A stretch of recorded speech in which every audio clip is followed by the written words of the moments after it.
특별히 이 구약에 하나님을 섬기는 이 예의가 있었는데, 그 성소에 들어가면 거기에 뭐가 제일 첫 번째 있어요? 그 출입구 통해서 번제단, 또 물두멍, 그다음에 첫 번째 장막, 두 번째 이 성소, 지성소, 거기에 모든 절차 순서가 있잖아요. 이때 대제사장은 1년에 한 번씩 지성소에 들어갑니다. 그런데 자기도 죄인이기 때문에 죄 문제를 해결하기 위해서 그 제사를 드리고, 그 다음에 정결을 하게 된 다음에 백성의 죄를 대신해서 이 일을 하게 된다 이거죠. 그렇기 때문에 이 세상의 모든 사람들은 대제사장이 이 땅에서 가장 하나님 앞에 이 성도 백성을 중재해서 하나님 앞에 연결시켜주는 역할을 한다 할지라도 자신이 죄인이기 때문에 그 문제를 해결하지 않고는 사명을 감당할 수가 없었다 이거죠.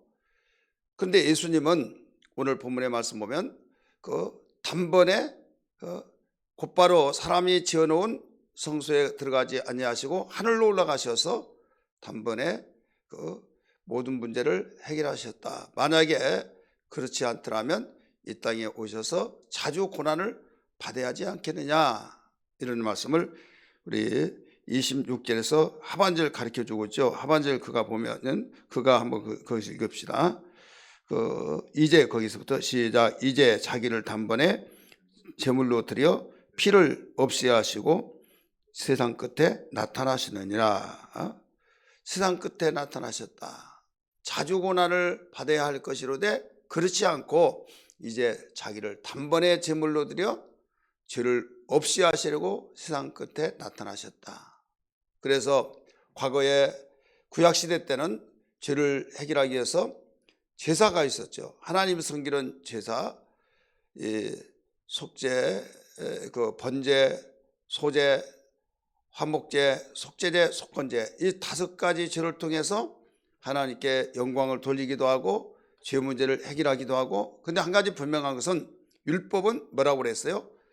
품행의 죄다 이거죠. 품행의 죄, 행실로서의 죄. 그런데 예수님이 오셔서 이걸 더 강화를 시켰어요. 우리 지난 수요일 날 말씀 들었을 때 율법과 복음에 대해서 첫 번째 시간 기억이 나실래는 모르겠어요. 막 수요일 날에다가 또 새벽에다가 더 나가서 성서대학에서 막 계속 짬뽕이 된 것 같아 가지고 혼란도 없지 않아 있을 거예요. 또 긍정적으로 생각하면 여기서 정리되지 않은 것이 거기에서 이쪽 저쪽에서 보완이 되어지기도 할 수 있지만은, 근데 뭐냐면 우리는 율법 할 때 율법이라고 한 것은 지난 시간에도 설교 시간에도 말씀드렸잖아요. 그냥 법이에요. 누구의 법이냐? 하나님의 법. 세상에도 법이 다 있잖아요. 하나님의 법인데 세상의 사람들을 그냥 법 하다 보면 차별화가 되지 않으니까 하나님의 법을 우리 한국 정서에 맞춰서 율법 이렇게 말하고 있죠. 율법. 또 이 하나님을 섬기는 자들에게 모두 다 세상의 법과 다르다, 하나님의 법이다 해서 율법 이렇게 말해요. 이 법은 악법도 있지만은 법의 정신은 모두 약한 자를 돌보고, 또 어떤 힘없는 자도 누구든지 자기의 권리를 주장할 수는 법에 의해서 특권이 있잖아요. 그래서 법의 정신은 뭐냐? 옳은 거예요. 다 옳은 길로 함께 가자 이거죠. 힘 있다고 그래서 돈 있는 사람 못할 것 없다 해가지고 사람을 죽이는 일도 나쁜 일만 서슴지 않고 차마 말로 표현할 수 없는 일, 악랄한 일을 하죠. 다 그런 건 아니지만은 그런 사람들이 너무나 많습니다. 그런데 아무리 주장을 하더라도 물증이 없으면, 객관적인 정황이 없으면 이것은 인정하지도 않아요. 이래서 그렇습니다 하면 물증이 있냐고, 그러면 없다고 그러면 분명히 그가 그렇게 했다. 근거를 내놓으라고. 그 근거가 없으면 지는 거예요, 그 재판에서. 왜 그런가 하면 인정을 안 하거든요. 그래서 또 너무 속상해서 계속적으로 내가 봤습니다. 봤다고 막 그러면 봤다고는 증거가 있냐고. 너무 답답하죠. 막 성경이 급한 사람은 가슴을 막 쥐어 때리면서 쥐어 뜯으면서 그래도 거기 인정해 줄 수가 없는 거예요. 상대방에게 나도 그건 충분히 이해하고 심증은 나도 가지만은 법이 그렇지 않습니다. 분명한 증거가 있어야만 됩니다. 이렇게 말하잖아요. 내가 돈을 꾸어줬어요. 그런데 돈을 언제 가져갔냐고, 뭐 사람 잡는다고 막 하면서, 그런데 어떤 차인정서도 써주지 않고 어떤 처음에는 미안합니다 이렇습니다 하다가 나중에 혼에 몰리면요, 배째라 한식으로 있는 사람들 있잖아요. 그러면서 막다른 골목 가서 언제 가져갔냐고, 물증 있냐고. 그러면 막 펄쩍펄쩍 뛰겠죠. 그런데 나중에 법원에 가서 아무리 하더라도 물증이 없으면 차용증서를 써서 주었었던 것을 받든지 뭐 하든지 그렇게 해서 물증을 가지고 있어야만 모든 것이 성립이 된다 이거죠. 그러다 보니까 이제는, 옛날에는 그냥 밭을 사고 논을 샀을 때 형제지간에 돌멩이 딱 해놓고 이건 네 땅이고 이건 내 땅이다. 그러면 그걸 믿고 살아갔어요. 살아가는데 한 세대가 가고 또 한 세대가 오고 그러면서 이제 의의 좋게 살던 형제들은 죽고, 이제 자녀들이 나중에 이거 이제 지식도 있고 그러니까 등기부를 띄워볼 거 아니에요. 이거 우리 땅이네, 우리 땅이라고 하면 그 자녀들이 막 난리 나죠. 이게 무슨 소리냐 막. 나중에 법으로 싸우면 누가 이겨요? 그 큰아버지라고 형님이라고 다 알아서 해주겠지 했는데 자기 앞으로 다 해놓고 죽어버렸다 이거죠. 그러면 고스란히 다 뺏긴 거죠. 법이란 건 그래요. 그렇기 때문에 선하게 만들었지만은 이 법이 그 법을 지켜야 하는데 지키지 못하면 그게 또 족쇄가 된다 이거죠. 너 이렇게 하라고 하는데 왜 하지 않느냐? 그렇죠. 그러니까 법의 정신을 알아야 하는데 율법의 최고의 요구가 뭘까요? 율법의 최고의 요구는 사랑입니다. 따라서 사랑. 그래서 이 율법사가 예수님께 와서 이렇게 말을 하죠. 율법은 뭐라고 했습니까? 한마디로 말해서 뭐라고 했냐고. 그래 예수님 말했잖아요. 마음을 다하고 성품을 다하고 뜻을 다하여 주 너희 하나님을 사랑하라. 이는 크고 첫째 되는 계명이니 둘째도 이와 같이 네 이웃을 네 몸같이 사랑하라 하시느니라. 그러니까 옳습니다. 제대로 말씀하셨습니다. 막 하면서 지금 우리가 볼 때는 웃기죠. 예수님은 하나님이시고 천지를 창조하시고 다신데 율법사가 막 옳습니다 하니까 거꾸로 됐죠. 근데 당시에 정황으로 보면 예수는 그 율법사보다 율법사들은 정부에서 인정하고 그 시대의 최고의 학자들이에요. 전문가예요. 근데 예수는 목수의 아들로서 이름도 없고 비도 없고 어느 날 나타나더니 막 회개하라 천국에 가깝다고 하면서 이상한 짓을 한다 이거죠. 그들을 눈으로 볼 때는. 그래서 핍박받는 거죠. 그의 전적을 들춰본 사람들 있잖아요.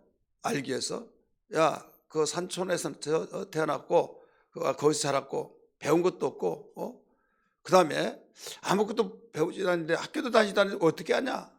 세상은 그러잖아요. 가방끈이 길면 그 사람 대단해 막. 지식이 있든 없든 실력이 있든 없든 프로필 딱 보고 대단하다고 하잖아요. 저는 학교에서 강의를 들으면서 내가 지식이 짧아서 그러나 모르겠지만은 저 시간에 이 교수를 소개합니다. 교무실에서 와가지고 이런 교수님이라고 하면서 쭉 하면 야 대단하다 하면서 굉장히 기대를 가지고 하는데 하나도 알아듣지를 못해요. 어려운 말만 써가지고 알아듣지를 못한다니까요. 그런데 어느 목사님들이 이제 목회하면서 강의하신 분들이 있어요. 이 목사님이시다고, 어느 게 목사님이시다고, 어느 학기를 나오고 쭉 이야기해요. 그런가 보다 하는데 귀에 쏙쏙 들어오고 아주 굉장히 마음에 와 닿는다 이거죠. 물론 거기는 이 실천 신학이기 때문에 그렇고 그 전 교수는 이 학문적인 이런 적이기 때문에 그런데 가르치는 지혜는 뭐냐면 눈높이를 가지고 가르쳐야 하거든요. 예를 들어서 자기의 수준이 이러면 자기의 수준에 놓고 하면 하나도 몰라요. 다 잠잔다니까요. 알아듣지 못한 거예요. 눈높이를 낮춰서 학생들의 눈높이에서 알아듣게 가르쳐야죠. 근데 대부분 사람들은 이것쯤이야 알겠지 하고 막 그냥 그 모든 것을 자기의 입장에서 그래도 낮췄다고 하면서 알겠지 하는데 하나도 알지 못하고 나중에 물어보면요. 무슨 말인지 알아듣냐고. 하나도 모르겠다고. 나만 그러는 줄 알지 여기 거의 다 뭐 한 90%, 95% 그래요. 그래서 아주 이름 있고 대단하다고 한 사람이 다 학생들은 졸게 만들더라 이거죠. 그러니까 율법사들, 서기관들 이들은 성경을 알고 당시에 대단한 사람들이었지만은 백성들은 무슨 말인지 몰라요. 근데 예수님은 생활 속에 있는 일들을 끄집어서 말씀하시죠. 모든 이런저런 그 상황을 봐서 그 비유를 통해서도 누가 듣더라도 다 들을 수 있는 그런 상황. 그러니까 알아듣고 듣기가 쉬운데 그래서 이런 말을 했잖아요. 예수가 가르칠 때는 서기관 같지 아니하고 권세 있는 자와 같다 이런 말이잖아요. 서기관 같지 아니하고 권세 있는 자와 같다. 서기관은 오늘날 말하면 교수와 같아요. 그러면 교수가 말을 잘해요? 대통령이 말 잘해요? 교수가 말 잘하죠. 그런데 교수가 말할 때는 말을 잘하더라도 막 한 개로 듣고 흘러요. 야 잘한다. 아주 그냥 달변가다 뭐 하면서 근데 무슨 말을 들은지 몰라요. 근데 대통령은 완전히 버벅거리고 하더라도 말 한마디 한마디 하면 힘이 있다 이거죠. 왜? 거기에 대해서 예수는 비록 서기관 같지 아니하고 권세 있는 자와 같다. 힘이 있더라 이거죠. 여기에서 그 율법을 이 율법사가 물어봤을 때 사랑이라고 첫째는 하나님의 사랑, 둘째는 이웃사랑이라고 말한 것은 율법이 요구하는 최고의 요구하는 그것을 말하고 있는 거예요. 그러니까 구약에서도 사랑을 말하고 있는 거예요. 예수님이 이렇게 말하죠. 내가 새 계명을 너에게 말하노니 하면서 사랑에 대해서 말하죠. 그러면 새 계명 반대는 옛 계명, 헌 계명. 그래서 새 계명이니까 율법에서는 사랑에 대해서 말하지 않느냐. 율법도 사랑 말했잖아요. 근데 왜 새 계명이라고 말하느냐? 옛날에는 율법 속에서 법으로 바로 사랑을 강조해서 줬지만은 새 계명은 복음 속에서 주셨다 이거죠. 예를 들어서 우리는 예수를 믿고 순종하는 것을 대부분 우리는 지금 복음이니까 순종하지 않고 믿기만 하면 돼 이런 식으로 하다가 문제가 많이 일어나죠. 변화가 없느니 이러니 하면서. 그런데 율법대로 살면은 변화가 많이 있는 것 같이 보여지잖아요. 그래서 그 사람 신앙이 더 좋다 이렇게 말하지만은 내적인 면에서 하나님 중심으로 보시니까 내적인 면에서 볼 때 그는 지키고 나도 아휴 힘들다. 정말 언제고 이렇게까지 꼭 믿어야만 되나. 들으니 안 하자니 찝찝하고 하자니 힘들고 복음은 기쁘다고 하는데 자유롭고 정말 행복하다고 하는데 행복이 아니라 억압을 받는다 이거죠. 신앙생활하는 사람들 중에서 그런 사람이 있어요 없어요? 있죠. 그러니까 너무 기쁘고 감사하고 막 즐겁고 막 이런 이야기하면요 남의 이야기하고 자기 얘기는 완전히 딴 세상에서 말한 것 같다 이거죠. 그 내용을 하자니 힘들고 안 하자니 찝찝하고 그러니까 억압이 된다 이거죠.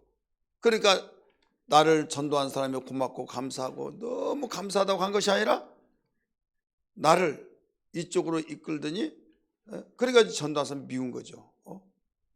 체면 때문에 안 갈 수도 없고 어느 날 벌써 어느 해가 지나서 10년 20년 막 그렇게 되고 이제는 그냥 의식적으로 다니다가 보니까 종교인이 되어지고 이 습관이라는 건 무섭잖아요. 좋든 싫든 습관은 그대로 진행되듯이 이제는 교회도 습관에서 다니다가 보니까 그 예배 시간이 지루하고 진행은 그 속에 내가 하는 사람으로서 자리에 앉아주지만은 그게 너무나 지루한 시간이 된다 이거죠. 그게 귀에 들으려오지 않으니까 그 말이 그 말과 이 말이 저 말과 다 똑같은 말을 한다 이거죠. 저는 그런 말을 종종 들어요. 목사님 설교는 맨 똑같다고. 근데 똑같지 않거든요. 언제가도 말했잖아요. 영어를 보는 사람이 영어로 막 그 강의하고 설교하면 영어 보는 사람이 그 강의를 듣든 설교를 듣든 그러면 똑같은 말 같아요? 똑같은 말 같아요? 똑같은 말이잖아요. 똑같은 말 같아요. 아무리 들으려고 하지만은 그 말이 이 말고 이 말이 저 말고 똑같은 말. 얼마나 지루합니까? 알아듣지 못하니까.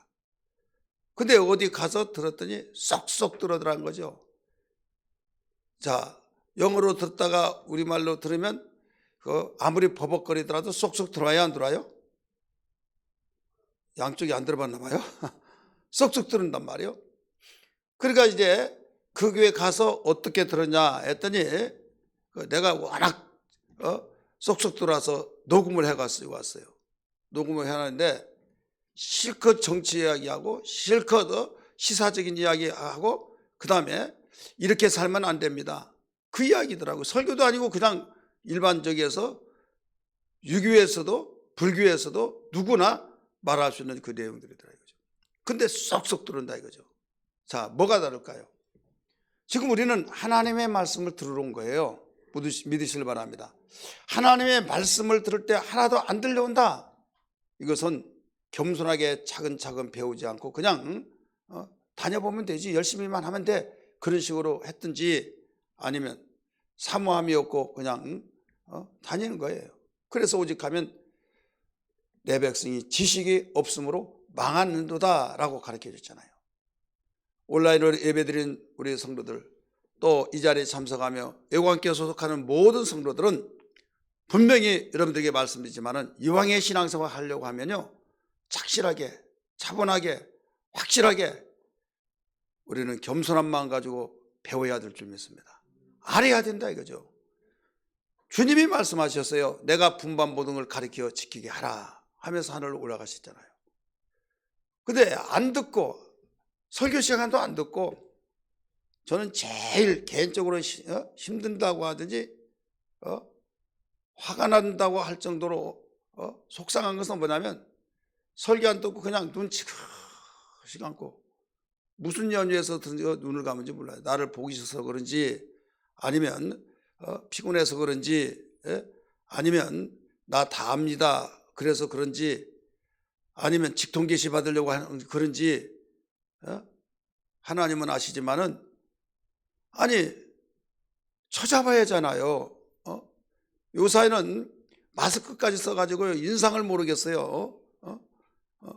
인상을 조금 이렇게, 이제는 막 마스크 큰 거 써가지고 막 여기서도 뭐 큰 거 쓰는 분 몇 명 있는데요. 막 그러니까 여기까지 보이니까 완전히 더 안 보여요. 인상도.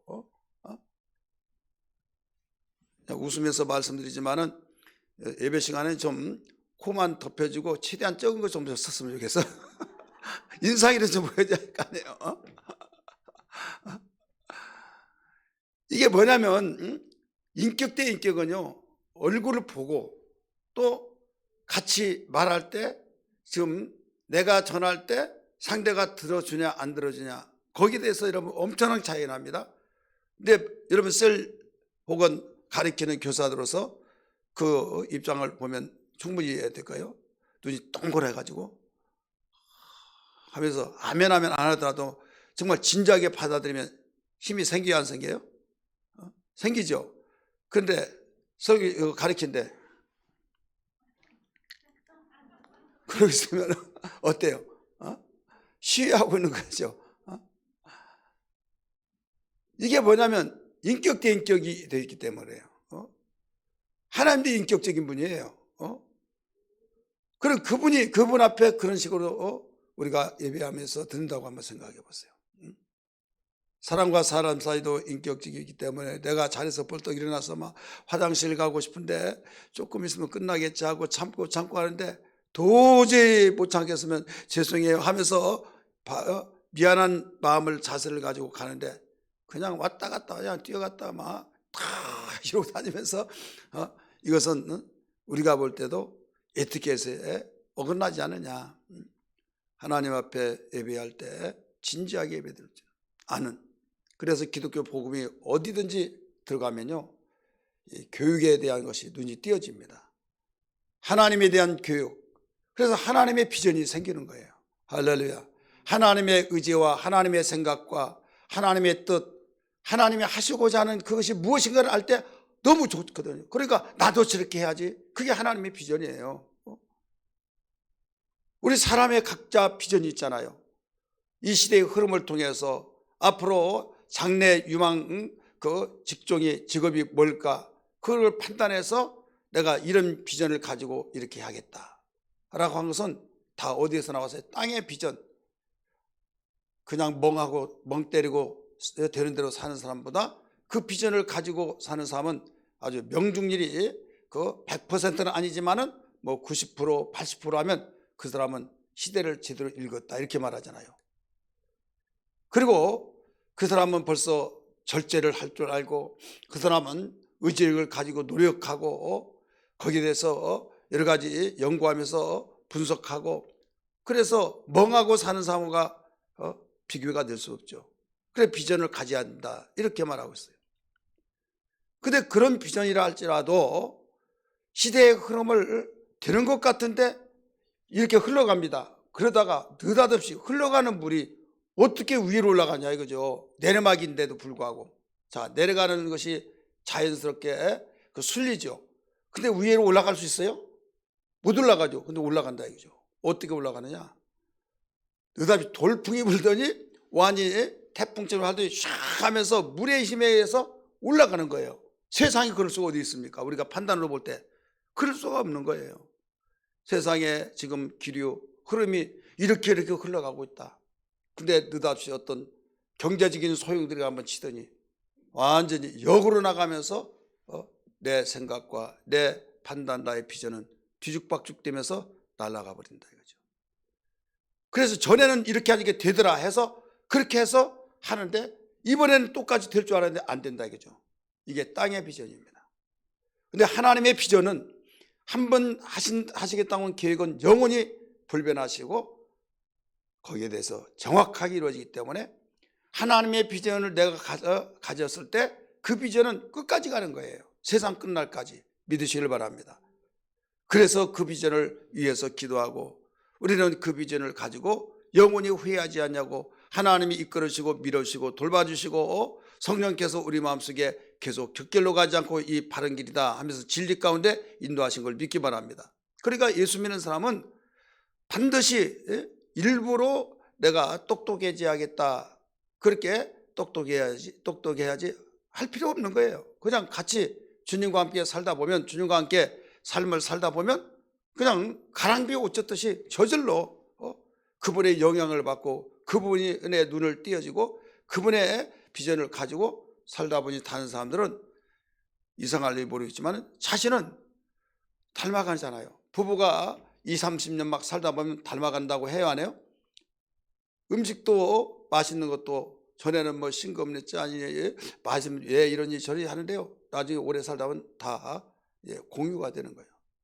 호박김치를 무슨 호박김치냐, 이게 늙은 호박김치 그런데 몇십 년 살다 보니까 잘 먹더라 이거죠. 우리 형수가 충청도 분인데 동네 풀이란 다 뜯어가지고 반찬하더라고요. 그래 막 다 동네 사람이 수긍수긍 다 웃고 막 이런 걸 누가 먹냐고. 그래 무쳐서 주니까 맛있네 하면서 이제 우리 형수가 뜯어서 해준 그대로부터는 그게 나만 하질 않아요. 그래 조그만한 손바닥만한 나라에서도 충청도의 이 나물과 이쪽 나물은 여기서는 먹는데 여기서는 안 먹어. 그래 이건 정말 그거 먹으면 이상한 사람이 된 거예요. 호박이라고 한 것은 늙은 호박 그냥 삐져가지고 그 소나 삶아주고, 또 조금 저기 한 것은 특별히 호박꼬지 그 꼬지 있잖아요. 또 그것만 겨우 그거 얘는 써먹지 않는데 그걸 막 고춧가루를 해서 김치를 담으니 고춧가루 보여요 안 보여요? 그냥 생 호박 갖다가 그냥 집어 썰어가지고 준 것 같아가지고 처음에 갖다 주고 단사람이 멍하고 이게 뭐냐, 김치라는 거예요. 세상에 그런 김치가 어디 있냐고. 나 안 먹는다, 안 먹는다, 다 안 먹는다. 얼마나 맛있는데요. 막 혼자 다 야금야금 조금 얼마나 맛있게 먹는지. 그래서 다 그게 동네에 소문이 났어요. 깔깔깔깔 웃으면서 배꼽을 잡고. 그런데 우리 교회 김조혜 집사 알죠? 남편이 호박김치를 그렇게 좋아한다고 그러더라고요. 아, 그쪽은 그런가 보다. 여러분, 시대의 흐름이라고 한 것은 또 문화에 음식 문화 무슨 문화 해서 다 보면 끼리끼리 그 지역마다 특색이 있어요. 그래 소를 갖다가 부추라고 하다가 소리라고 하다가 뭐 있죠? 예? 뭐 웅성웅성 소리 안 들고 그런 거 있다고 합시다. 그리고 다슬기도 마찬가지요. 다슬기 뭐 대사리? 대사리는 뭐 나는 모르는 다슬기. 대사리는 저 남쪽 저기 같아요. 대수리. 뭐 소라. 소라는 바닷가에 있는 거 소라 아니다고. 고동 뭐. 왜 그렇게 막 이름이 많은지. 그래 자기가 어렸을 때부터 잘 알았을 때 들었던 소리야? 그게 진짜야. 그게 해답이라니까요. 그런데 조그마한 땅덩어리에서도 자기가 그 이름 하나 가지고는 나중에 그게 뭔가 했더니 에이 소를 가지고 모양 그러네, 뭐 다슬기 가지고 그러네, 대수리 가지고 그러네, 막 그러더니 아, 이 지역은 이렇구나 저렇구나. 우리 하나님의 비전은요 통일이 되어버린 거예요. 할렐루야. 통일되어지고 하나님 마음, 그래서 그리스도의 마음을 가지라. 이 마음을 품으라. 곧 그리스도 예수의 마음이니. 예수의 마음은 누구의 마음이에요? 아버지의 마음이단 말이에요. 그래서 모두 통일성이었어요. 하나님 아버지가 아들을 보내셨을 때 아들 예수님은 뭐라고 그랬습니까? 내가 너에게 말한 것은 내 자의대로 말하지 않고 내가 보고 들은 것을 너에게 말한다. 요한복음 12장 49절 50절. 이것이 곧 명령인데 영생인 줄 아노라. 그러면 내가 보낼 보혜사 성령이 오시면 그가 자의대로 말하지 않고 내 것을 가지고 말한다 말씀하셨잖아요.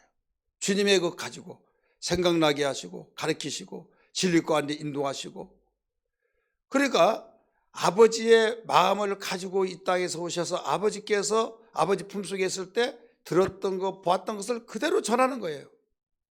그 진리의 성령이 오셔서 주님의 것 가지고 그대로 전하는 거예요. 여러분, 복음이 여기까지 지금 2000년 동안 그 한 세대 한 세대 해서 여기까지 왔어요. 자, 그 복음의 초창기에 들었던 말씀과 지금 들었던 말씀하고 틀려요, 같아요? 틀려요, 같아요? 어려운 말이에요? 같잖아요. 왜 같아요? 그대로 다른 말 하지 않고 그대로 전해지니까 그런 거예요. 저기서 조금씩만 달라지더라도 2000년이 되다 보니까 어마어마하게 달라질 거예요. 그러나 신기하잖아요. 예수님이 하신 말씀이 그대로 지금까지 동일하게 말씀이 증거되고 있다는 것은 내가 분부한 모든 걸 가지게 하라 말씀하셨고, 성경에 있는 그 말씀에 권위를 주시고 그 말씀대로 가르쳐서 어느 세대, 어느 민족, 어느 나라든지 할 것 없이 동일하게 통일성이 있다 이거죠. 만유의 주로서 말씀하신 율법도 마찬가지고. 그래서 신앙생활, 예수님 오시기 전까지 율법으로 신앙생활을 해서 하나님이 섬기는데 예수님이 오시고 난 뒤에 이제 복음을 가르쳐 주셨어요. 그러다 보니까 예수 믿으면서 똑같은 하나님을 믿으면서 이제 복잡해져 버린 거예요. 지금은 그래도 정례가 되고 체계가 되어서 이렇게 왔지만은 예수님 당시 한번 보세요. 예수님 제자들에게 가르치고 제자가 또 제자를 낳고 그러면 이 사도를 속사도라고 합니다. 예수님으로부터 보면 손잡벌이죠. 예수님이 제자를 삼아서 열두 사도, 예수님이 하늘로 올라가 죽고 부활하셔서 그 하늘로 올라가신 뒤에 사도들이 또 제자를 삼았어요. 이 제자를 무슨 사도요? 속사도. 그 다음에 그들도 또 제자를 삼았어요. 그들 교부 이렇게 말했어요. 그 다음에 교부들이 또 제자를 삼아서 감도하면서 여기까지 쭉 온 거예요.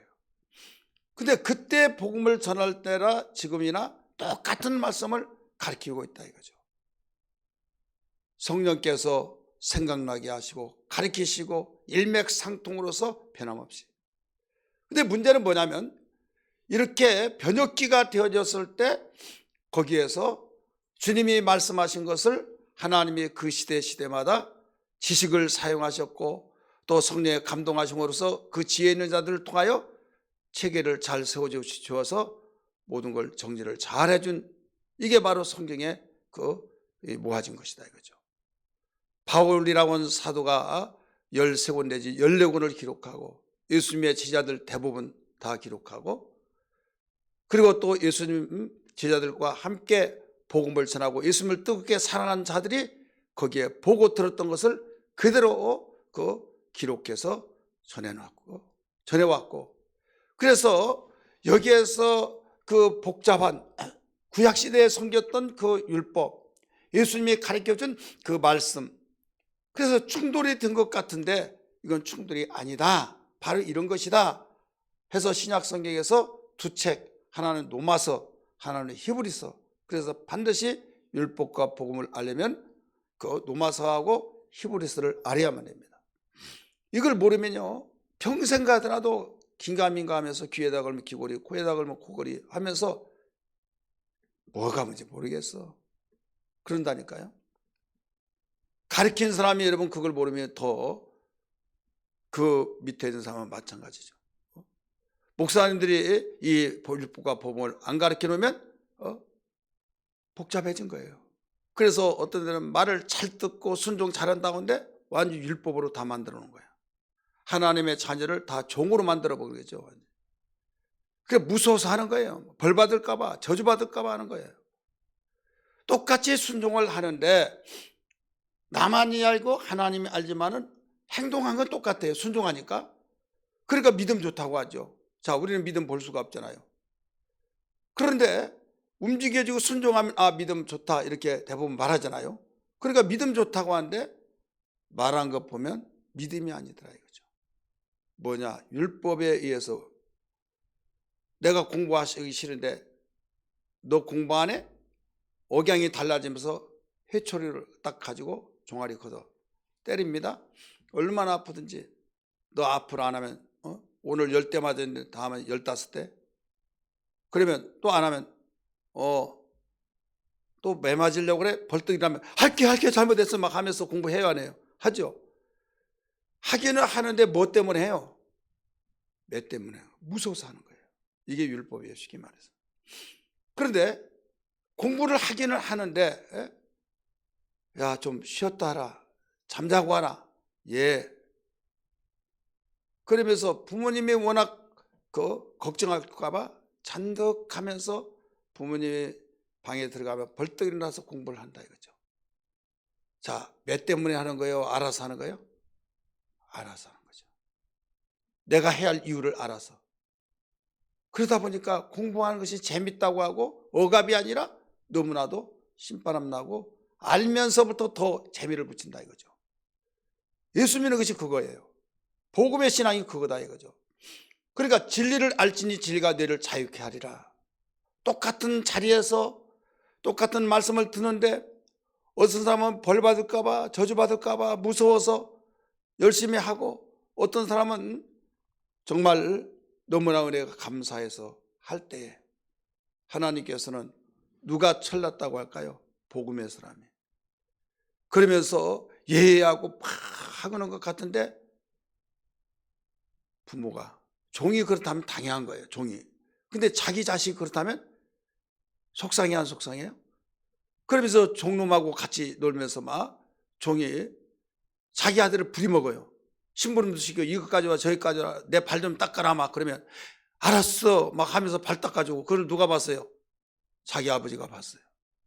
그러면 화가 나겠어요 안 나겠어요? 나죠. 하나님은 우리를 자녀라고 말씀했다 이거죠. 그런데 자녀가 자녀의 이치를 알지 못하고 종에게 완전히 벌벌벌 떨면서 종의 말을 듣고 종하고 친구를 삼고 너 언제까지 그럴래? 너 채통 지켜라. 그래야 하듯이 반드시 우리는 율법과 복음을 알고 여기에서 기독교는 어차피 율법과 복음이 함께 가는데 율법은 어떤 역할이요? 복음은 어떤 역할이다 이거죠. 지난 시간 의사의 율법은 정죄하는 법이다 그랬죠. 율법의 권세는 어디에 있다고 그랬어요? 사망이라고. 율법의 권세는 사망을 낳게 만드는 거예요. 정죄해서 죄인이 되니까. 그래 법에 의해서 죽이잖아요. 그렇기 때문에 마귀가 그 일을 하게 된 것은 어떨 때느냐, 그냥 무작정 일한 것이 아니에요. 여러분 검사가 일을 아무 죄도 없는데 우리를 향해서 막 조사해가지고 일합니까? 아니잖아요. 검사는 하는 일이 죄를 지으면 고소를 하면 그 고소장을 가지고 소환해서 조사를 하는 거예요. 조사를 해서 죄가 없다 그러면 무혐의 처리해서 죄 없음 하고 종결을 내려요. 그래서 그 재판부에 기소를 시키지 않습니다. 근데 죄가 있다 그러면 이놈 봐라. 그때부터 이제 바빠진 거죠. 막. 얼마나 바쁜지 몰라요. 이렇게 하다가 보니까 결국은 검사들의 일거리는 정제되어져서 곧 여기에 고소하는 사람들이 의해서 고소장에 의해서 혐의를 찾아낸 뒤로부터 일거리가 바빠진다 이거죠. 마찬가지예요. 율법이라고 하는 것은 하나님의 법인데 하나님의 법은 율법의 정신이 뭐냐? 선하고 거룩하고 선하고 거룩한 거예요. 우리 성경 볼까요? 로마서 7장 12절. 로마서 7장 12절입니다. 같이 읽으세요. 시작. 이로써 보건대 율법은 거룩하고 계명도 거룩하고 의로우며 선하도다. 자, 율법은 거룩하고 선하고 의롭고 이 법 자체는 선하다 이거예요. 우리가 어느 나라든지 법 자체가 선하잖아요. 살인하지 말라. 사람 죽이면 어떻게 되겠어요? 내 남편이 귀하고 내 자식 귀한데 막 힘 있는 사람이 때려 죽이고 막 그러면 어떻게 되겠어요? 그래서 죽이지 말라. 이건 선한 거예요. 하나님의 법이 율법이 선하다 이거죠. 율법 자체로 보면. 그 다음에 하나님 법이 의롭고 거룩하다 이거죠. 그리고 율법의 정신 최고의 요구는 뭐냐면 사랑. 얼마나 좋습니까? 근데 이 법이 하나님의 율법은 선하고 거룩하고 또 의롭다. 그러니까 왜 정죄하는 법이냐 이렇게 의로운데 지금 혼돈하고 있는 거예요. 그분들요. 성경에 나오잖아요. 방금 의롭다고 그랬잖아요. 거룩하다고 그랬잖아요. 선하다고 그랬잖아요. 누가 선하지 않다고 그랬냐? 방금 정죄시킨다고 했지 않느냐? 그 헷갈린 거죠. 혼돈되는 거예요. 법의 정신은 그와 같다 이거죠. 최고는 사랑이다니까요. 근데 법을 지키지 않았을 때 그게 문제가 일어난 거예요. 법을 지키지 아니하면 바로 법이 있으니까 정죄를 시키잖아요. 지난 시간에도 말씀을 드렸지만은 자기의 마음대로 원하는 대로 다 하다 보면 미운 사람 다 죽이고 또 이쁜 사람 다 잡아가고 막 이모 저모 다 이렇게 저렇게 해서 했을 때 누가 뭐라고 하면 왜 내가 뭐 잘못된 거 있어? 그러니까 분명히 저 나쁜 놈인데 법에 대해서 구속시킬 어떤 근거가 없다 이거죠. 우리가 현실적으로도 그런 말이 많이 있어요, 없어요? 지난번에 한 몇 년 되죠. 안전띠를 매지 않은 사람 벌금을 해야 된다. 그러니까 이거 벌금 물을 근거가 없다는 거죠. 그래서 법을 만들었잖아요. 이제 생활하게 됐잖아요. 그러면 그 전에는 몰랐어요. 근데 막 계속 홍보하고 계도하고 그러다가 법으로 아니 딱 만들으니까 안전띠 야 빨리 매 벌금 물어 막 하잖아요. 법이 생겼다고 하면 벌써 거기에 그때부터 죄가 시작되는 거예요. 따라서 법이 만들어지면 죄가 진행된다. 그 법에 의해서 그렇게 된다 이거죠. 분명히 잘못되어가지고 죄라 하더라도 율법이 만들어지기 전에는 죄를 죄로 여기지 않았다 이렇게 말했어요. 율법이 되기 전에는 분명히 저놈이 잘못된 건데 구속할 어떤 근거가 없다. 그 죄는 죄인데 죄로 여기지 뭐 죄면 처벌을 해. 죄의 삭은 사망인데 사망 정죄시킬 근거가 없다. 그래서 성경도 그 율법이 있기 전에는 죄를 죄로 여기되 죄로 여기지 않는다. 분명히 잘못된 건 인정하지만은 구속시킬 정죄할 법은 정죄할 죄는 없다 이거죠. 그래서 하나님께서는 택한 이스라엘 백성들을 하나님께서 온전하게 가리키고 또 정말 하나님 온전하게 그들에게 이렇게 살아야 복을 받는다. 이렇게 살아야 너희들이 해결할 수 있다. 이렇게 해야 너희들은 뭔가 할 수 없는 것을 만들어낼 수 있다 이거죠. 그러면서 율법을 주신 것이 시내산에서 모세를 통해서 주신 거 아닙니까? 이제 그대로 하기 위해서 몸부림치다가 옛날 습관이 있어서 그냥 우상 섬기고 막 하면서 옛날 이게 습관이 무섭잖아요. 그러니까 막 다 죄인이 되어버린 거죠. 그러기 전에는 죄인이 아니었는데 죄인 되는 거예요. 예를 들어서 여러분 모세가 십계명을 받기 위해서 시내산에 올라갔잖아요. 근데 하나님이 모세에게 너 빨리 내려가라. 내 백성이 방자히 행하고 있다. 그러니까 십계명을 두 손으로 가지고 내려왔잖아요. 봤더니 잔치 소리도 아니고 뭐 야유소리를 나는데 뭐 이상한 소리인데 봤더니 송아지를 만들고 우리를 내 급에서 구원한 신이라고 하면서 막 완전히 함성소리가 나면서 절하고 막 난리 난 거예요. 그래서 그 십계명을 양손에 가지고 있던 것을 어떻게 했어요? 완전히 던져버렸죠. 깨뜨렸어요. 자, 우리가 언뜻 생각할 때는 이미 여러분 들어서 아시겠지만은 하나님이 주신 거룩한 말씀을 법을 어떻게 깨뜨리냐 이거죠. 하나님께 혈기 부린 것이다. 혈기 부려서 모세는 죄를 졌다. 이렇게 생각을 우리가 할 수 있죠. 그렇지 않겠어요? 근데 하나님은 야 이놈 감히 내가 만들어 놓은 것을 네가 깨뜨려? 이렇게 말하지 않았어요. 하나님은 그걸 그대로 오히려 잘했다. 이렇게 마음을 가진 하나님이라는 걸 알아야만 합니다. 왜 그런가 하면 지금 낭독하기 전이잖아요. 읽어버리면 그들은 그 법에 의해서 바로 정죄가 되는 거예요.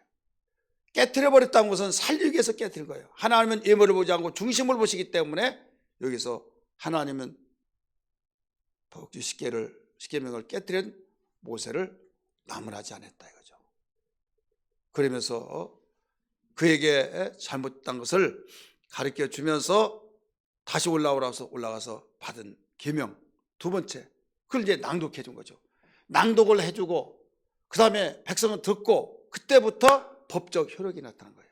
그때부터 그 법을 지키지 않은 자는 정죄를 받고 이제 죄의 삭은 사망이 되는 거죠.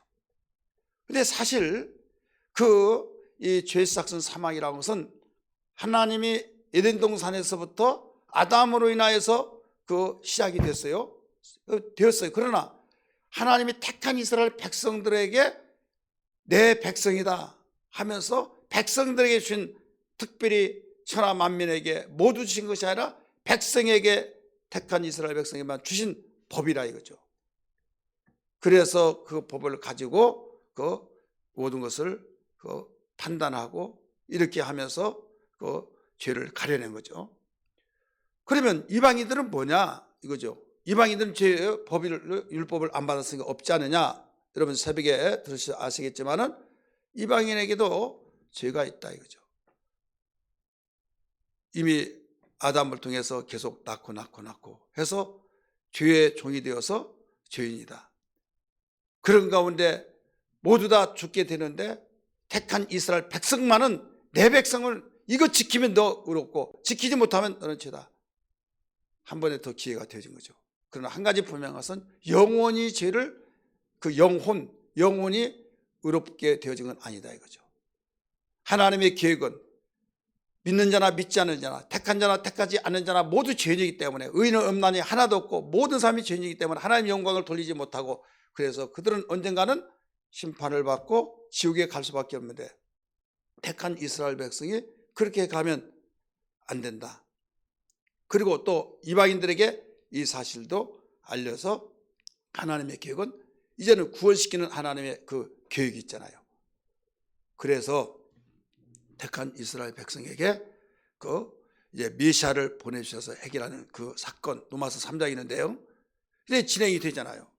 그래서 예수가 낳고 해서 예수가 낳고 난데 거기서 끝나버리고 이제 예수께로부터 시작되는 복음의 말씀이 온 세상에 아브라함이 믿음으로 의롭다함을 얻은 것처럼 이제는 이방 사람들도 택한 이스라엘 육신의 택한 백성이 아니랄지라도 이제는 아브라함을 열방의 조상이라고 말했잖아요. 열방의 조상. 그러면 열방의 조상이면 우리는 아브라함의 자손이다 이거죠. 후손이다 이거죠. 그러면 아브라함이 행위로서 그 의롭다함을 얻은 것이 아니라 아브라함은 뭘로 의롭다함을 얻었어요? 믿음으로 의롭다함을 얻었다. 마찬가지로 우리도 예수를 믿음으로 의롭다함을 얻으면 우리는 아브라함의 영적 자손이다. 그래서 그 로마서 4장 16절에 세 가지 단어 새벽에 말씀드렸죠. 상속자, 은혜, 믿음, 이 세 가지 단어를 통해서 여기에서 우리 모두도 이제는 아브라함을 그 조상으로 믿고 아브라함의 자손이라는 것은 아브라함만 위한 것이 아니라 아브라함을 믿는 우리에게도 상속자가 되고 우리도 그의 후손이 되어서 우리도 의로 여기게 만들어진 것이다. 이걸 일러주고 있죠. 그러니까 여기에서 이 율법은 정죄시킨데 이 정죄하는 법이다. 그래서 정죄하는 법으로서 그 분명히 죄인이라고 가려내는데 예수님이 오셔서 율법을 범하고 막 어기는 것 같이 율법사들이 보여졌기 때문에 예수를 죽이려고 한 것이다 이거죠. 예수님은 그 분위기를 가지고 말씀하시기를 내가 율법을 폐하러 온 것으로 알고 있는데 나 그렇지 않다. 율법을 더 그 완전케 하기 위해서 왔다. 이 완전이라는 두 가지 뜻이 있다고 그랬어요. 지난 시간에 하나는 그 보강한다. 이 뜻이고 하나는 풍성하게 한다 이거예요. 그래서 예수님이 하신 그 율법을 더 강화시켜서 보강시킨 것이 뭐예요? 율법은 품행의 죄라고 그랬어요. 행실의 죄. 속은 시커멓고 별스러운 마음을 다 가졌더라도 부글부글해서 증오하는 마음이더라도 육신의 어떤 주먹으로든지 뭘로 죽이지만 않으면 살인죄는 아니에요. 그런데 예수님 말씀하시는 미워한 자는 이미 뭐 했느니라? 살인했느니라. 음욕을 푼 자는 이미 간음했느니라. 탐심을 간 자는 이미 도둑질했느니라. 그러니까 세상이 그렇게 하면 죄 없는 사람 어디 있나요? 바로 그게 그렇다. 그러니까 너희 죄인이다 이거죠. 그러면 율법은 행하여서 의롭다고 하는데 하나도 행한 사람이 없지 않느냐. 그래서 너는 정죄됐다 이거죠. 대부분 사람들이 이상하게 생각하는 사람이 있어요. 어떤 분이 저한테 이런 말을 합니다. 목사님 저는 십계명을 뽑았는데요 나는 하나도 안 걸려요. 하나도 안 걸린다 이거죠. 무슨 뜻에서 말하는 줄 알지만요 이 사람은 신앙이 없는 거예요. 나는 죄인 아닙니다. 나는 의인입니다 이거든요. 교회 안에서 예수를 못 믿는 사람이 어떤 사람이냐. 나는 깨끗하다. 나는 죄 없다. 나는 이대로 다 지켰다 이거죠. 다 지켰다 이거죠. 그냥 찝찝한 거 하나도 없다. 완전하다 이거예요.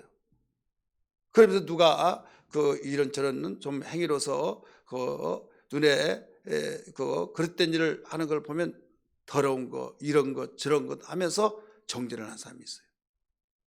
여러분 정죄하는 자는 누구밖에 없어요? 하나님밖에 없다고 그랬어요. 사람이 정죄할 수가 없다고 그랬어요.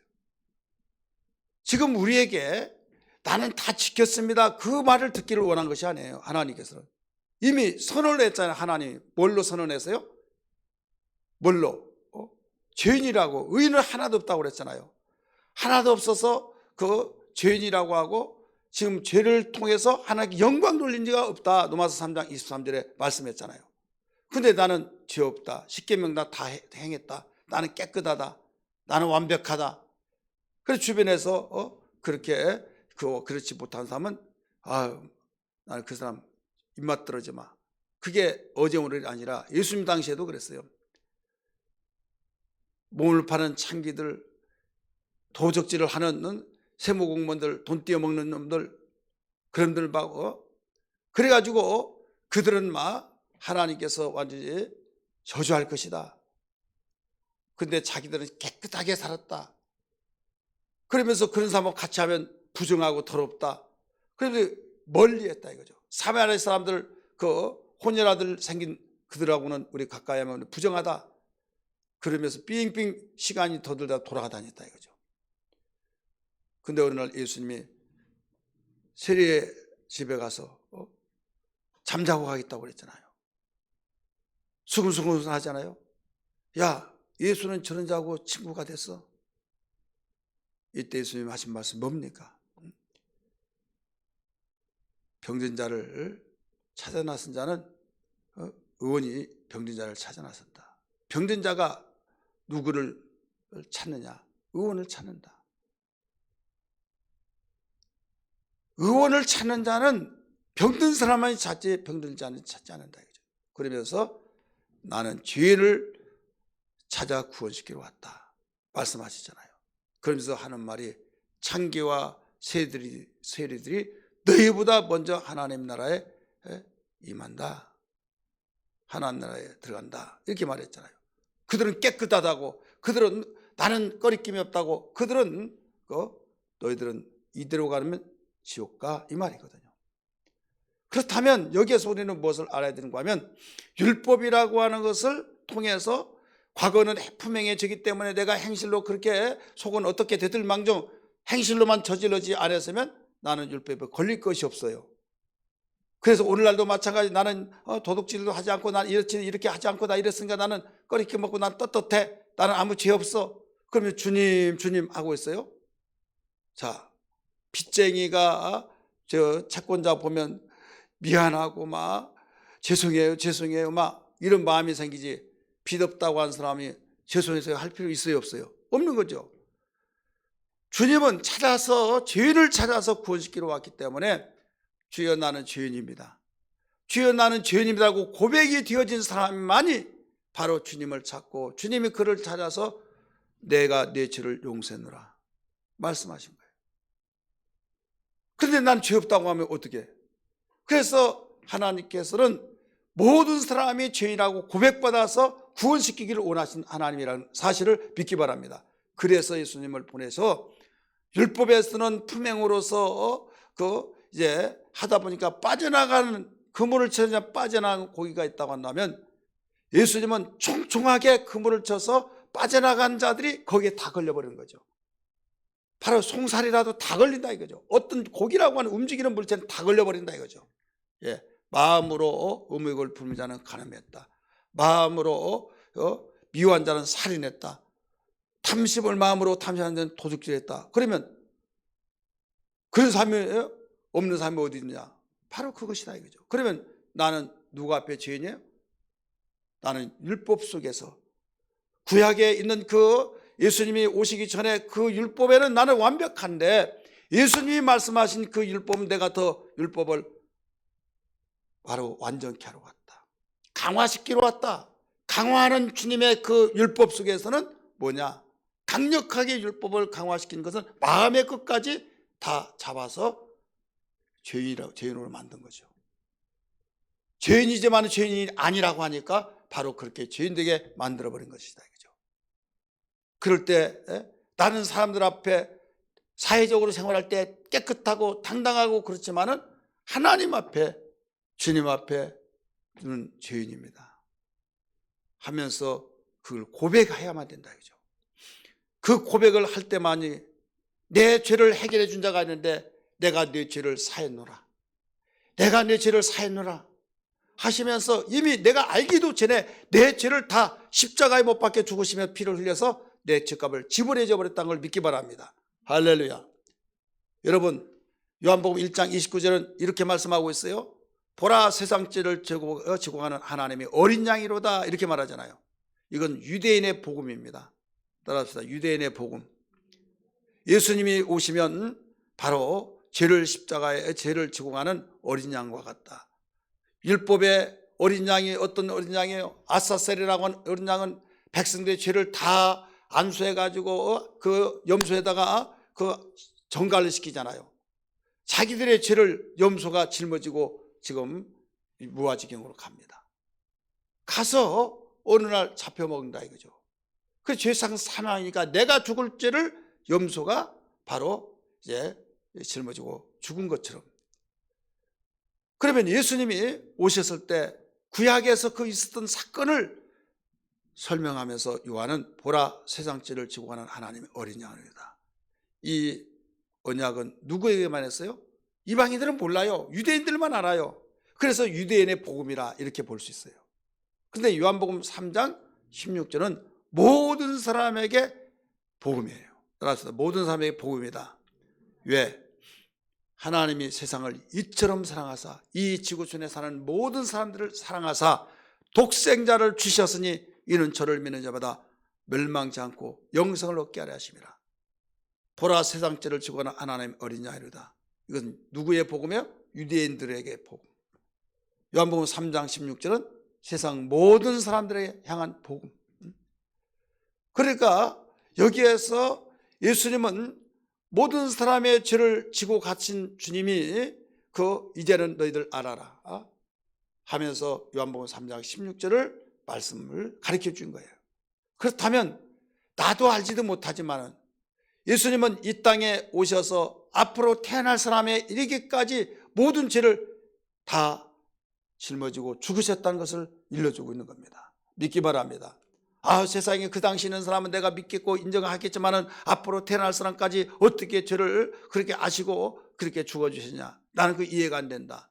여러분, 죄는 계속적으로 죄인이 아들을 낳으면 죄인이 되듯이 종이 아들을 낳으면 종이 되듯이 우리는 그 원죄를 통해서 계속적으로 대물림처럼 물려진다 이거죠. 앞으로 태어나고 이 세상 끝날 때까지 태어난 모든 사람은 그냥 어머니 뱃속에부터 죄로 잉태됐다고 그랬잖아요. 그러니까 결국 태어나면 죄인으로 태어나고 살면 죄인으로 살다가 죄인으로 죽으면 지옥 가고 세상에서 얼마나 불행하고 소망이 없잖아요. 그러면 여기에서 율법이라고 하는 것은 정죄시켜서 누구에게 인도해 주느냐? 바로 복음으로 예수께로 인도해 준 거예요. 그래서 예수께로 인도를 받는 자는 살고 예수께 인도를 받지 못한 자는 죽는 거예요. 근데 예수께 인도를 받았는데 겸손한 자는 살아요. 교만한 자는 기회를 놓쳐버린 거예요. 왜? 예수님이 너를 위해서 죽었다 가르쳐주는데 교만해서 받아들이지 않아요. 그럼 죽는 거죠. 근데 한 가지 중요한 것은 지금 하나님은 거룩하시죠. 하나님은 의로우십니다. 그런데 마귀는 항상 무엇을 통해서 일하냐? 죄를 통해서 일해요. 율법으로 정죄가 되었어요. 죄인이 되죠. 그러면 하나님 앞에 마귀는 참소합니다. 하나님, 아무개가 하나님 보시기에 죄를 졌어요. 사랑하나본데 미워하고 완전히 잠을 못 자면서 그를 어떻게 하면 복수할까 그러고 있는데 어찌하시렵니까? 하나님은 거룩하시고 의로우시기 때문에. 그럼 뭐라고 할까요? 가령 판사가 지금 검사가 그 고소장을 써가지고 이 사람이 며칠 며칠 어디에서 육하원 측에서 모든 물증을 다 가지고 판사 앞에 다 기소를 시켜서 밀었어요. 그러면 공의로운 재판장이라고 한다면 내가 피고를 아니까 야 모든 고난 나야 하면서 그냥 무죄하면 그건 무죄라 할지라도 그는 공의로운 자예요? 공의롭지 못한 자예요? 공의롭지 못한 자죠. 마찬가지예요. 하나님은 공의로우신 분이기 때문에 비록 마귀가 참소했다 할지라도 그 공의로움에 의해서 물증이 다 있잖아요. 당신의 법대로 지키지 않고 행하지 못했잖아요. 그러면 죄인이 죄인 아니요? 그래 형벌하신다 이거죠. 따라서 이때 하나님은 공의로운 하나님은 형벌하신 거예요. 이게 율법 아래에 있는 죄예요. 그래서 나는 죄인이라고 고백을 하지 않냐고 나 죄 없어. 난 십계명에 하나도 안 걸려. 그러면요 결국 마귀에 속해서 마귀의 종이 되고 마귀의 그 영혼은 거기에서 헤어나지 못하고 결국 지옥 가는 겁니다. 빨리 주여 나는 하나님 앞에 죄인입니다. 이 고백이 돼야 된다 이거죠. 주여 나는 죄인입니다. 이 고백을 어디에? 내가 정말 행실로 깨끗했다 할지라도 마음만은 이렇게 저렇게 아무리 내가 그런 마음 먹지 않았더라도 어느 날 내가 한 번이라도 그런 마음을 가진 죄인이다 이거죠. 5만 가지 죄를 다 짊어져야만 죄인 된 것이라 잘 나가다가 한 번까지 잘못되면 그거 한 가지로 저 죄인이라고 하는 딱지가 붙어 있듯이 바로 우리는 거기에서 그 죄 때문에 망하게 된다 이거죠. 근데 율법을 주신 목적은 사랑으로 주신 거지. 여러분, 율법을 주신 목적이 올가미로 이렇게 해서 살리려고 하는 법을 주신 것이지 죽이려고 주신 것은 아니다 이거죠. 살리려고 법을 주셨다 이거죠. 그래서 살 길을 제시하잖아요, 하나님께서는. 그게 바로 예수만 하면 산다 이거죠. 법은 법대로 집행하고 거기서 죄값을 지불해 줄 분이 그걸 다 하나님께서는 준비하셔서, 하나님이 준비하셔서 보내신 그분이 바로 하나님이 보내신 분이 예수 그리스도예요. 할렐루야. 예수 그리스도. 그러니까 모든 사람이 율법에 의해서 그 죄인이 되어서 주님을 만나야만 된다 이거죠. 교회에게, 우리에게 사명 무엇을 주셨습니까? 이 복음을 전하라고 주신 거예요. 땅끝까지 내 증인 되라 이거죠. 그런데 이런 내용을 알지 못하고 그냥 일반 이방 종교인처럼 내가 착하게 살고 내가 뭐 좋은 것을 심으면 내가 복받고 자손 복받고 하나님이 나를 축복할 거야. 여러분, 잠에서 깨어만 안 됩니다. 죄인이 아무리 잘했더라도 죄인에서 해결할 길이 없는 거예요. 죄에서 의롭다함을 얻어야 된다 이거죠. 죄인의 신분에서 거룩한 신분을 얻어야 될 줄 믿습니다. 이것은 우리의 노력으로 된 것이 아니라 하나님의 은혜로 된 걸 믿기 바랍니다. 분명한 것은 내가 죄를 지는데도 나 무슨 죄였든 나는 생각이 안 납니다. 억울합니다. 계속 그러면요, 반성하지 않는다고 해서 참작도 안 해요. 더 완전히 죄질이 나쁘다고 해서 최고형을 때릴 수도 있는 거예요. 그래야 안 그래요?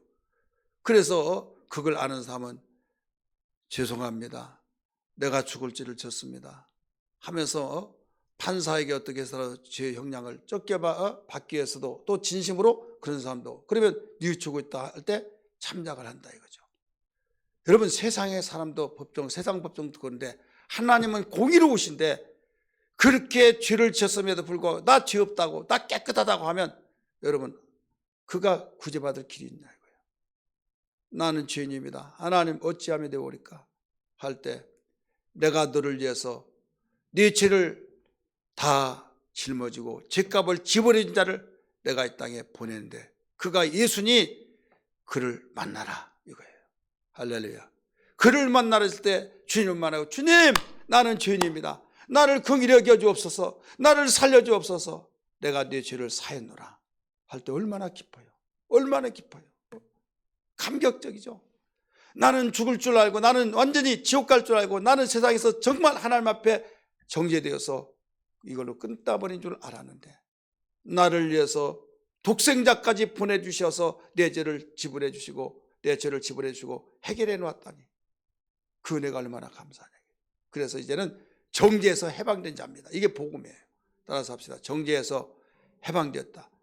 서두에서 말씀드렸지만은 예수 믿기 전에, 예수 믿게 되면서도 우리는 내가 살기 위해서 내가 정말로 어떻게 해서라도 나는 매맞지 않게 해서 저주받지 않게 해서 이렇게 해야 된다. 복음 예수 믿고 감사해서 순종하고 했을 때 똑같아요. 영적으로는. 그러나 하나님 중심 모신다니까요. 복음을 알고 내가 감사해서 순종하느냐, 내가 살기 위해서 순종하느냐. 우리는 감사해서 순종하는 거죠. 우리는 더 이상 바랄 것도 없어요. 그런데 내가 행한 대로 갚아주리라. 여러분, 나는 마땅히 예하고 아멘하면서 기쁨으로 할 뿐이에요. 그런데 사랑이 많으신 하나님이 그 복음 속에서도 행한 대로 갚아주신다고 하니 얼마나 더 희망이 있을까요? 얼마나 귀가 더 번쩍하고, 왜? 나에게 어떤 상급을 주지 아니한다 할지라도 감사할 뿐이에요. 믿으시기 바랍니다.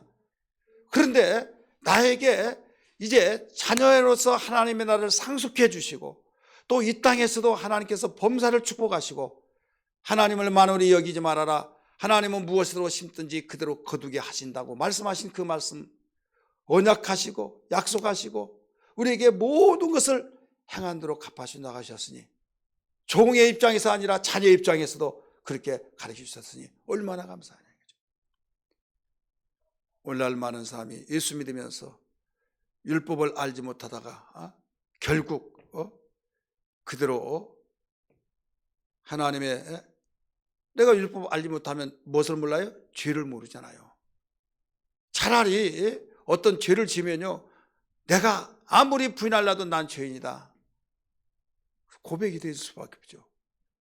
그런데 깨끗하다고 한 사람들 치고 여기에서 고백이 안 된다고 한다면 거기에서 하나님 앞에 죄인이 아니라고, 하나님 앞에 다 죄인이 하면서도 여기서는 죄인인데 가슴속에 와 닿지 않는다 이거죠. 그렇다면 회개하겠어요, 안 하겠어요? 안 하죠. 아유, 죄를 무슨 죄는 모르겠지만 죄 없는 사람이 나 다 죄인이지, 그런 입장에서 죄인과 나는 죄인이라고 하는 확신 속에서 죄인이라는 고백은 하늘과 땅 차이입니다. 두리뭉실하게 죄인이라고 하니까 나는 이렇게 이래서 죄인입니다 하는 사실. 그래서 율법을 알면 많이 할수록 내 죄가 많아진다고 알아야 몰라요. 그래서 죄 있는 곳에 은혜가 더 있다 이 말이에요. 그렇다고 해서 죄를 지어라, 그래서 죄가 많으면 은혜가 더 많다, 그 말이 아니다 이거죠. 율법을 통해서 죄를 많이 발견하라. 율법을 통해서 내가 어떤 누구보다 죄가 너무 많다, 이걸 알면 그 많은 죄를 사해 줬으니 나는 더 큰 은혜를 받았다 이거죠. 그래서 바울은 나는 죄인 괴수다 이렇게 말했잖아요. 따라서 합시다. 나는 죄인 괴수다. 자, 바울이 겉으로 하면 바울은, 야 이 사람아, 바울은 인간은 말종이고 죄인 괴수야, 괴수 두목이야, 죄인 두목이야. 그러니까 아니라고 하니까 죄인 괴수라고 했다고 성경을 딱 찾아줘요. 죄인 괴수입니까? 인간적으로 볼 때 아니에요. 나는 만삭되지 못한 자와 같다 했죠. 만삭되지 못한 자와 같다고 그랬지 만삭되지 못한 자라고 하는 건 아니었어요. 만삭돼서 못한 8달 만에 나왔다 그러면 10달 만에 나온 사람은 적죠. 그러니까 나는 좀 비리비리하고, 또 내가 정말 하나님 앞에 나는 죄인 괴수다, 그걸 율법을 아니까 하나님 앞에 얼굴을 들 수가 없는 거죠. 너무 나는 죄인이란 걸 더 어떤 누구보다 더 많다 이걸 알게 될 때 그 죄를 다 해결해 주셨으니 얼마나 은혜가 감사하냐 이거죠. 근데 율법을 모르면 죄 없는 사람 없지, 다 있기는 있지. 그런데 나는 뚜렷하게 죄가 생각이 안 나. 왜? 특별히 폭행을 했다든지 아니면 미워가지고 막 부글부글 끓어서 막 복수극을 하려고 계획을 세웠다든지, 또 도둑질을 했다든지, 슬쩍 보니까 안 보니까 막 이렇게 저렇게 했다든지, 그게 없으니까, 내 양심에 손을 얹고 하늘 두고 맹세하도록 근거 없으니까 나는 죄는 여기서는 인정하는데 가슴에서 고백이 안 된다 이거죠. 그런 사람이 많이 있겠어요, 없겠어요? 있죠. 어떤 사람이 그렇습니까? 나는 양심대로 살았다, 한치의 부끄러움이 없다, 그런 사람일수록 더 많습니다. 그래서 율법을 알면 죄뿐이 없다 라는 것을 알게 된 거죠. 근데 그것도 알지 못한 사람은, 야 너는 무슨 죄를 은큼하게 그 죄를 맞아서 맨 죄뿐이 없다고 그러냐. 이 사람은 하나님과 관계를 몰라서, 하나님 앞에서, 따라서 하나님 앞에서, 그래서 하나님 앞에 죄를 고백한 자가 지혜고 겸손이고 살 길이지, 죄를 고백하지 않은 사람은 예수를 만날 길이 없는 거예요. 예수를 만나지 못하면 마귀의 평생 동안 영원히 완전히 종이 되어서 지옥 가는 거예요. 그런데 우리는 예수 만나버리면 예수님 내 죄를 다 해결해 주고 난 정죄에서 해방되어서 나는 하나님의 자녀가 되었다, 그러면서 감사 찬송을 들으며 이제부터 나는 그 은혜를 감사해서 주님 말씀 순종하며 살리라. 이때 어떤 사람이 지혜냐, 어떤 사람이 복받은 사람이냐. 그래서 허물의 사함을 받는 자는 복이 있는 자다, 행복한 자다. 시편 32편 1절 이하의 2절까지 가르쳐주고 있잖아요. 또마스에서도 그 말씀을 인용했던 것을 새벽에 여러분 들어서 아신 바와 같이 오늘 우리는 이 말씀 통해서 무엇보다도 복음과 율법을 확실히 알아서 하나님 앞에 죄인이란 걸 고백하며 예수 제대로 만나서, 정말 제대로 만난 예수 영원히 부인할 수 없고 그 은혜에 감사하며 주님과 가까이 더 가까이 하는 신앙 되기를 주의 이름으로 축원합니다.